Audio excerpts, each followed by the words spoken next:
r/nosleep. Posted by you/Saturdead. I hit a man with my car. He almost killed me.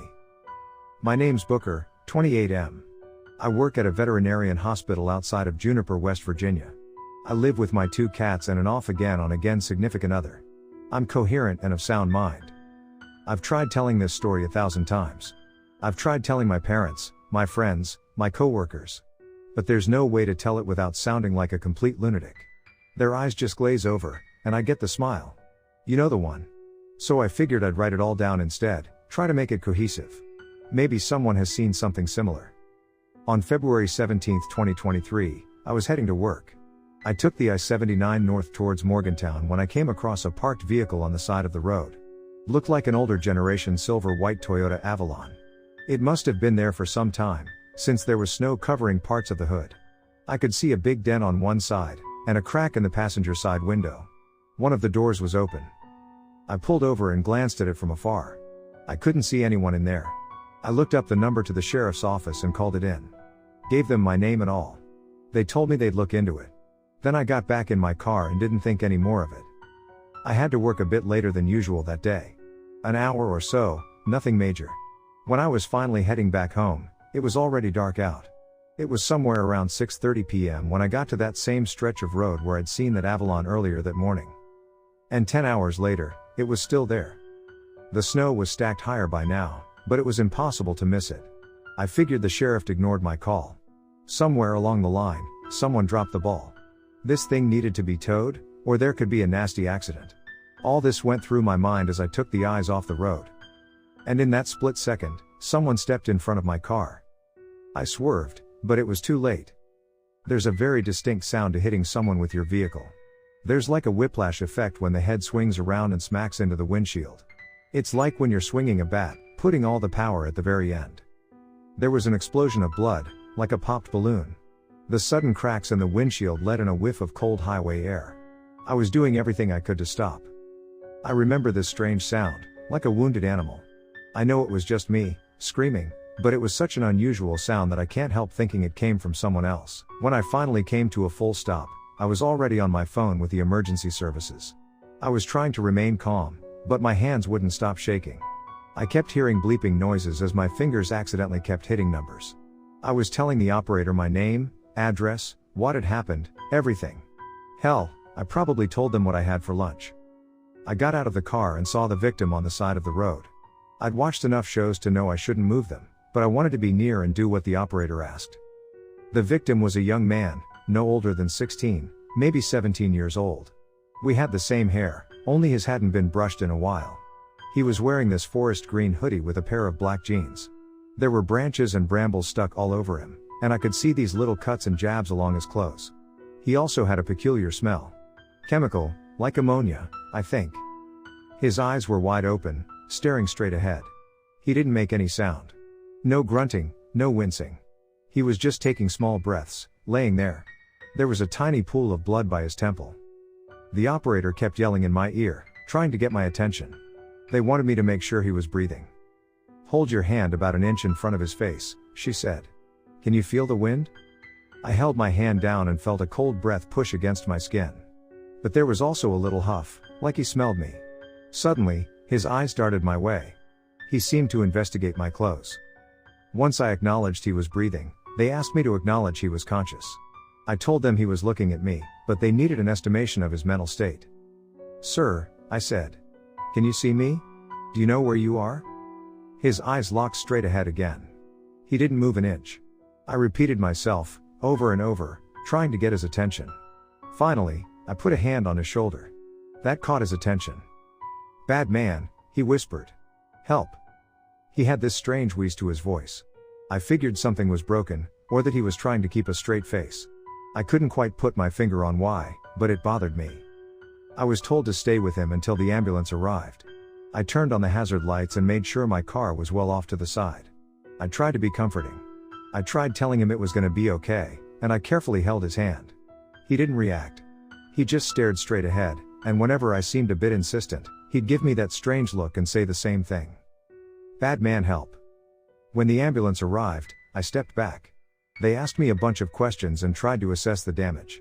I told them about the head trauma and showed them the blood on my windshield, but that seemed to confuse them. For someone to take that kind of head trauma, and still be conscious, seemed strange. They figured he'd had a major concussion and gone into shock. They pulled out a stretcher, carefully moved him, and put the safety straps on. The police were on their way, and my car was gonna get towed. I was freaking out. I didn't know how to get home, or if my insurance would cover this, or how I'd get to work on Monday, or just 1,000 little worries, all at once. From the stories I've heard, this man might sue me for everything I owned. You hear all the time about Samaritans stopping to help, only to get screwed over. One of the paramedics stopped to look me over but could see that I was in no immediate risk. Still, I could be concussed. They told me it'd be best if I rode along with them to get a thorough check at the hospital. I could ride up front while they kept the strange man in the back for observation. Slight breach of policy, but nothing major. I got in, and we took off down the road. I could see the police in the rearview mirror, just seconds behind us. They stopped at the accident site. The ambulance driver was a woman in her late 30s. She had a calm demeanor and this sinewy kind of strength, like she could lift a truck, but also be knocked over by a sudden gust of wind. She tried her best to keep me in check. "I'm sure you're okay," she said. "But it's better to be sure. You got that insurance for a reason." "Maybe you ought to just drop me off," I said. "You guys got your hands full." "We got people waiting on site," she smiled. "Don't worry, you'll be in and out in 10 minutes. Just have a nurse check up on you first, alright?" "Alright." I could hear the paramedic in the back try his best to establish contact with the victim. He asked him questions, tried to keep him calm, and encouraged him to stay awake. The victim didn't move. Not an inch. "I think there's an obstruction," I heard. "I'm checking his throat." My mind was racing. I could still be held accountable for some kind of accidental manslaughter charge, or something similar. I hadn't been drinking, but maybe there could be a false positive on a drug test? I didn't know for sure every ingredient in that lunch sandwich I ate. I tried to stay calm and listen to the driver. She smiled at me, nodded, and told me it was gonna be okay. Then, there was that moment. It was like the sound of the engine faded away. I remember the words, clear as day. "There's something in his throat." Looking up, I saw dark figures appearing on the road ahead of us. What happened next is hard to describe. It was like an explosion went off. There was an enormous force pushing against the left side of the vehicle, forcing the driver to swerve right to compensate. There was a scream as the paramedic in the back was flung into the wall. I heard the safety straps on the stretcher bend, and the sudden twang of metal as something snapped. Flesh smacked into the glass separating the front and back of the ambulance. There was a spatter of red and black, along with strands of brown hair. The screaming in the back stopped. There was panic. The swerving was out of control. I heard pounding coming from the back of the ambulance but couldn't see through the bloodied glass. "Bad. Man. Help." That strange, monotone voice. Every word emphasized another hit. We were going too fast, passing by streetlights. I saw it all play out like a strobe effect. The driver trying to regain control. The bloodied glass denting. Brown eyes looking up at me, and the two of us understanding that we'd lost control. Then it all came to a stop. We hit something, and all air was pushed out of my lungs as something in my chest snapped. I was flung against the seatbelt as the world shifted around me, and we came tumbling down a slope. Screaming. Broken glass. My world turning upside down, tossing me around like a handkerchief in a snowstorm. And then, it was quiet. I was scared to open my eyes, thinking I might be dead. When I finally opened them, I heard the back of the ambulance open. There was an enormous pressure on my right arm, and it took me a few seconds to realize the ambulance had flipped to the side, with the driver's door positioned upwards. The airbag had deployed as the driver had her head at an angle, possibly giving her some kind of neck damage. Her arms hung haplessly down towards me as she groaned, trying her best to move. I hadn't even noticed the airbags going off, but now that they lay deployed and used, I could see that they probably saved my life. I could barely see anything. There were no immediate lights here, and everything was at a strange angle. If I concentrated, I could make out a few stars in the sky. One of the headlights was still on, but that just illuminated the ground ahead. I felt snow brush against my hand as I realized most of the passenger side window on my side was gone. I stayed still, waiting, trying my best to catch my breath. My lungs ached, and every bit of movement on my part caused a new string of pain to shoot through me. My head was ringing, and I couldn't identify what, exactly, was wrong with me. Then, the door on the driver's side was torn off. It was almost effortless. I heard some kind of mechanism struggle, but all it took was a rough pull, and it came loose. "Bad man," I heard someone wheeze. "Help." I tried to shield my eyes from falling glass as I looked up. Someone was lifting the driver out of her seat. "And no," she complained. Wait, you can't." Then, a hard pull. She screamed. She was still stuck on something, but whoever was pulling her out didn't care. Instead, they pulled harder. I heard something snap as she came loose, and heard a thump as they unceremoniously threw her off the side of the ambulance. There was an impact, and she went quiet. I saw the silhouette of someone looking down at me. Someone with a green hoodie. "Bad man," he said. "Help." Something was telling me to run. To kick, fight, scream, and force my way out the broken windshield. There was that instinct, telling me that this was something far more dangerous than a car crash. That strange monotone voice was unmistakable. This was the man I'd hit with my car earlier. In a moment of instinct, I froze. I closed my eyes, leaned my head away, and just lay as still as possible. I felt the ambulance shift as he climbed down and tugged on my jacket. Fingers ran down my face, like when a cat tries to poke you with its paw for attention. I stayed still, holding my breath. Another tug at my jacket, and then they climbed back out, leaving the driver's side wide open. They weren't interested in dead people. I tried to stay still. One of the headlights were still on, and I could see dark shapes moving outside. I could feel my pulse rising and slowing as my body demanded air, but every breath felt like a risk. I tried counting them, to keep myself calm. There were 4 people outside. One of them was the man in the green hoodie, but the other 3 had wandered in from seemingly nowhere. An overweight and balding man with a thick red scarf. A tall, muscular woman with some kind of choker. And lastly, someone who looked like a 12-year-old girl. None of them was appropriately dressed for the season, yet none of them seemed to freeze. Also, I couldn't see them breathe. I tried to get my phone out of my pocket, but it was difficult without moving too much. The deflated airbag kept crinkling when I moved, and I didn't want the people outside to notice. They had dragged the paramedics into the snow, and seemed to be inspecting them. One of the 4 people, the one who looked like a young girl, perked her ears up and looked off in the distance. It kinda reminded me of how a meerkat alerts the flock. The others stopped to look at her. Then, in a coordinated movement, they all dropped to the ground, seemingly dead. One by one, they started screaming with these eerie, hollow voices. "Help! Help! Bad man! Help!" I could hear voices in the distance. An old woman screaming "Oh my God" over and over.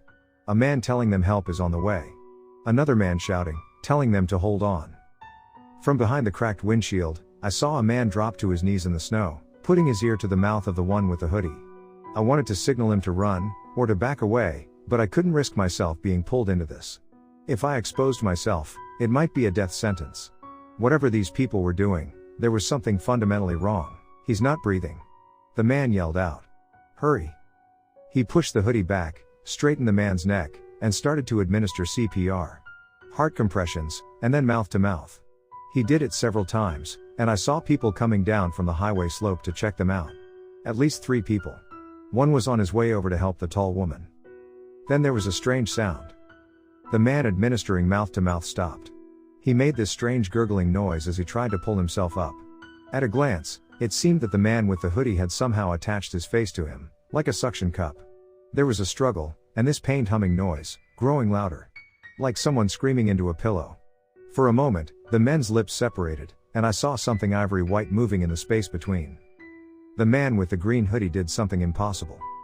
It looked like his shoulder blades moved independently of his arms, pushing him up with an impossible sit-up, still with the man administering CPR on top of him. He flipped, putting himself on top, with the man underneath him. Then, walking on all 4s like a scurrying insect, he started to drag him, mouth to mouth, away from the highway slope. At this point, a switch clicked in my head. These weren't people. I couldn't stay calm any longer, and there was no way that I'd try to fake being dead any longer. I couldn't risk it. Instead, I forced my leg up and started climbing out of the ambulance, putting my dirty shoes down on the expensive equipment, using it as a springboard. There were so many screams. I saw the tall woman bite down on the calf of her would-be rescuer and dragging him off. The 12-year-old girl-looking person jumped on the back of another, biting into their neck and digging her fingers into their chest. It was so fast, like they'd practiced it. It was perfectly coordinated, and in a matter of seconds they'd overpowered 3 people. The moment I got out of the ambulance, I noticed one of them looking at me, the balding man. He had these wide black eyes, and a strange looking tongue. It was completely white and had a split end, like a cluster of noodles, or snake heads. For a split second, we just looked at one another. Then he dropped to all fours and started galloping towards me. I jumped off the ambulance, only to lose the remaining air in my lungs. I had clearly broken something and couldn't stand up straight. I just couldn't. The nerves didn't obey the way they should. My leg was sprained, but as long as I didn't bend it I could move pretty fast. The ambulance had driven straight off the highway, down a slope, and slid into a field. I could see this long stretch of barren ground where snow had been pushed away. There was a small patch of trees next to us, and I decided to rush through it. Maybe it would slow him down enough for me to catch my breath. I was getting lightheaded, like I couldn't push enough air into my body. Bad man. Help. Bad man. Help. The balding man kept repeating the same words, over and over, with every gallop. It had such an unnatural sound to it, a voice coming from down low, with such an unearthly monotone cadence. I rushed through the patch of trees with the balding man catching up to me. He didn't seem the least bit bothered. He crawled over logs and bushes with ease, much faster than what I did. The only thing I had going for me was a head start and this burning panic pushing me forward. I got to the side of the slope and started climbing. It was at least 16 feet and a steep angle, so I had no choice but to crawl my way up. It was part dirt and part gravel, making me slide whenever I put too much weight on it. Fortunately, the balding man was much heavier than me. He had a lot of trouble getting up, but he made up for it in enthusiasm and sheer abandon. He dug his hands in, he kicked with his feet, he jumped and lunged. And little by little, he was catching up to me. His hand touched the sole of my shoe. Instinctively, I kicked. I felt my heel connect with something soft as cartilage gave way to rubber. I looked down. I could barely make out anything with the waning light from the streets above. But I saw this blank face with these completely black eyes, looking up at me. His nose was broken, almost ripped from his face, but there was no blood. All I saw was these little white strings under his skin, waving back and forth. Slowly, the strings started to pull the nose back to its original place. In a hissing warning, he opened his mouth, and I saw straight into his throat, where something moved. I made it back up to the highway and started sprinting. In my mind, he was just inches away, and I didn't want to find out what would happen if he caught me. I didn't want to be dragged off into the dark. Instead, I heard cars approaching in every direction. Some honked, others switched lanes. I sprinted straight across, hearing the man switch from a gallop to a two-legged run. I was climbing across the midsection when I flinched from the pain in my chest. The air in my lungs escaped me, and in that moment of hesitation he caught up to me. He grabbed a hold of my jacket and started pulling me back. Bad man. Help. He was too strong. Not just for me, but in general. There was this cramp-like pull in his fingers, like iron clasps. I tried to pull away, but I just couldn't. I tried to scream for help, but I had no air left in my lungs, and I was getting dizzy. Instead, with the last bit of strength in me, I undid the zipper on my jacket. It came flying off, and my assailant lost his footing. I saw him stumbling backwards, straight into an oncoming moving truck. The balding man bounced off the hood like something out of a pinball machine. He tumbled into the road as the moving truck stepped on the brakes, trying their best to honk to warn the other drivers. I found an opening and headed straight for the truck, yelling along the way. Stay. Stay in. Don't go out. Keep your windows up. I got to the passenger side. There was only the driver inside, and I knocked. He let me in. A man in his late 60s, clearly shaken. He could barely contain himself. I tried to calm him, but we just ended up screaming at one another. Finally, I pointed to the balding man, still illuminated by the headlights. He's not dead. I repeated. He's faking. He's faking it. The driver didn't listen. He opened the door, but I grabbed his coat. I didn't let him go. After a few seconds of struggling back and forth, he tried punching me. We scuffled a bit until we noticed flashing lights in the rearview mirror. 2 police officers approached us, but there were more coming down the opposite side. I pointed at the balding man, screaming the same thing over and over. Telling them he wasn't dead. That he was faking. That I'd been attacked. One of the officers pulled me aside. Are you sure? He said. Are you sure about this? Of course I was. I tried telling them everything at once, making me jumble the words and lose my train of thought. The 2 officers exchanged a look, and the other approached the balding man. In one swift movement, he pulled out his handgun, and fired 8 rounds. It was like the world stopped for a second. All screams and shouts faded away with my ringing ears. The balding man took 8 rounds, but still squirmed. He took 4 more to the chest before he stopped moving. One of the officers started repeating numbers into his walkie-talkie, while the other stayed with me and the driver. "We're taking you home," he said. "No questions right now. Let's just get you home." I was put in the squad car, along with the driver of the moving truck. Just minutes later, the road was swarming with flashing lights. I saw some policemen move to the side of the road, looking down the slope. As we drove away, I heard several of them open fire against something down below. Handguns, shotguns, rifles, a firing squad, illuminating the dark. When they realized I was wounded, I was taken to the hospital. The incident was reported as a traffic accident. No matter who I talked to about it, they all said the same thing: traffic accident. That's what it said in all the papers, online, and in all the reports. That's all I got to hear, over and over. Traffic accident. Not a single source mentioned handguns being discharged, or people being carried into the woods. I was diagnosed with a concussion, a broken rib, and 2 small fractures just below the knee on my left leg. Every time I tried to mention what really happened, I was immediately dismissed. Not a single reputable news source would listen, claiming I was concussed and obsessed with popular fiction. Apparently, these things are a common urban myth. They call them scarf people, and there have been stray reports, and hoaxes, relating to them for years. Fake people using devious tactics to lure victims into secluded areas. It goes against my nature to look the other way when I see people get hurt. I want to help. I want to be there. But now I know that there are things out there that aren't playing by the same rules. They're just playing possum.